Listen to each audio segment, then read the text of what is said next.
آج تو ہمارے معاشرے میں یہ بات بہت زیادہ مطلب ان ہے کہ جب رات والے دن روحیں اپنے گھروں میں آتی ہیں تو سوال یہ ہے کہ کیا ایک دفعہ روحیں جب دنیا سے چلی جاتی ہیں تو کیا واپس آتی ہے دنیا میں یا نہیں آتی؟ نہیں، یہ تو بڑی جہالت کی بات ہے اور ہمارے معاشرے میں مشہور ہے کہ روحیں آتی ہیں۔ قرآن مجید میں اگر آپ دیکھیں گے، قرآن مجید میں سورہ مطففین میں روحوں کے مقام کا ذکر ہے کہ نیک روحوں کا مقام وہ ہے علیین ہے، اور جو بد روح ہیں ان کا مقام سجین ہے۔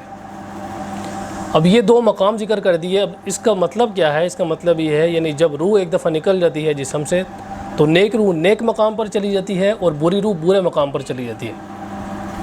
اس کا مطلب تو پھر یہ ہوگا کہ ایک خاص جگہ ان کے لیے موجود ہے، جو ان کا فلسفہ ہے، جو لوگ یہ بات کرتے ہیں کہ اس روح کے وہاں پر جانے کے بعد جمعرات والے دن اسے وہاں سے بھاگنے کا موقع مل جاتا ہے، اور پھر جمعرات والے دن وہاں سے جب اسکیپ کرنے کا اسے موقع ملا تو پھر گھر میں بھی چکر لگا لیے کہ اس نے۔ اس طرح نہیں ہوتا۔ روح جب جسم سے نکلتی ہے تو روح اپنے اختیار میں نہیں ہوتی۔ یہ تو ہندوؤں کا فلسفہ ہے نا کہ روح اپنے اختیار میں ہوتی ہے، بعد میں پھر جس جنم میں چاہے وہ دوبارہ جنم لے کر جسم میں جنم لے لیتی ہے۔ ہو سکتا ہے انسان کی روح ہو، کتے کی شکل میں جنم لے لے، ٹھیک ہے، ایک عورت کی روح ہے وہ مرد کی شکل میں جنم لے لے، 7 جنم ہوتے ہیں ان کے نزدیک۔ تو یہ تو ہندوؤں والی بات ہے کہ روحیں آتی جاتی ہیں، روحوں کے پاس اختیار خود نہیں ہے۔ آپ دیکھیں جو روایتیں ہمیں ملتی ہیں صحیح بخاری میں، مسلم میں، اس میں اس بات کا ذکر ہے کہ جب روح نکال لی جاتی ہے تو اس کو فرشتے اپنے ساتھ لے کر جاتے ہیں، اور جو اس کے عذاب کا ذکر ہے کہ اس کو پٹک دیا جاتا ہے زمین پر، اس کو کمبل میں لپیٹا جاتا ہے، جو خاردار کمبل ہوتا ہے، خاردار چادر ہوتی ہے، اس کو لپیٹا جاتا ہے، تو وہ اس کے عذاب کا ذکر ہے۔ اور عذاب ظاہر تبھی ہوگا جب وہ کسی کے زیر اثر ہوگی، کسی کے قابو میں ہوگی، ٹھیک ہے۔ ہاں البتہ یہ کہ روح کا ایک تعلق جسم کے ساتھ برقرار رہتا ہے برزخی طور پر، اسی وجہ سے قبر میں جو عذاب کا ذکر آتا ہے اس میں بعض جو ہمارے تاریخ میں کچھ لوگ ایسے ملتے ہیں جو اس بات قائل ہیں کہ نہیں، روح عذاب جو ہے وہ روح کو ہوتا ہے، جسم کو نہیں ہوتا، اور بعض حضرات کہتے ہیں نہیں، جسم کو ہوتا ہے، روح کو نہیں ہوتا، کیونکہ آپ اگر کھول کے دیکھیں گے تو نظر نہیں آئے گا قبر میں عذاب کسے ہو رہا ہے۔ اصل میں ہوتا یہ کہ عذاب روح کو ہوتا ہے، لیکن اس عذاب کی جو تکلیف ہے یا جو اس کی راحت ہے روح کی، وہ جسم محسوس کرتا ہے، جسم کے ساتھ تعلق ہوتا ہے۔ اس کی مثال سمجھنا بہت آسان ہے، جیسے جب انسان سوتا ہے، نیند کو بھی عربی زبان میں موت سے تعبیر کیا گیا ہے کہ نیند جو ہے نا وہ موت کی بہن ہے۔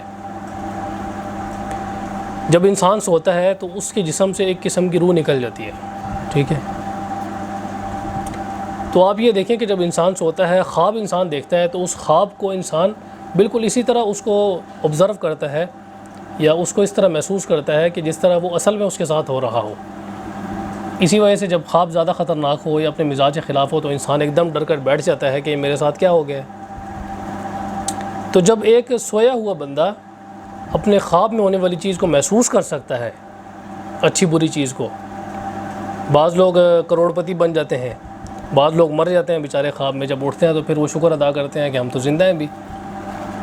تو بالکل اسی طرح آپ کا جو جسم ہے مرنے کے بعد، تو وہ آپ کی جو عذاب ہے روح کو ہونے والا اس کو محسوس کرتا ہے، اس کا تعلق ہوتا ہے ایک اس کے ساتھ۔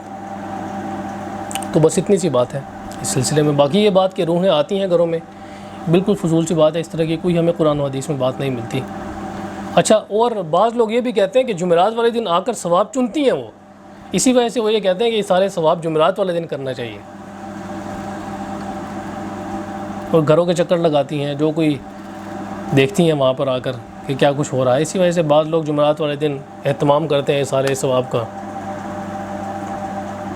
تو اس بارے میں تو قرآن و حدیث میں ہمیں کوئی اس طرح کی صراحت نہیں ملتی کہ روحیں آتی ہیں یا روحوں کے ٹاپک کو چھیڑا گیا، وہ زیادہ قرآن و حدیث میں اس طرح کی بات نہیں ہے۔ روحوں پر ایک میرا رسالہ ہے چھوٹا سا، روح پر، اس کے اندر میں نے روح کی سائنسی تحقیق، روح کی جو ہے وہ فلسفیانہ تحقیق، روح کی شرعی تحقیق، روح شرعی حوالے سے ہے کیا چیز۔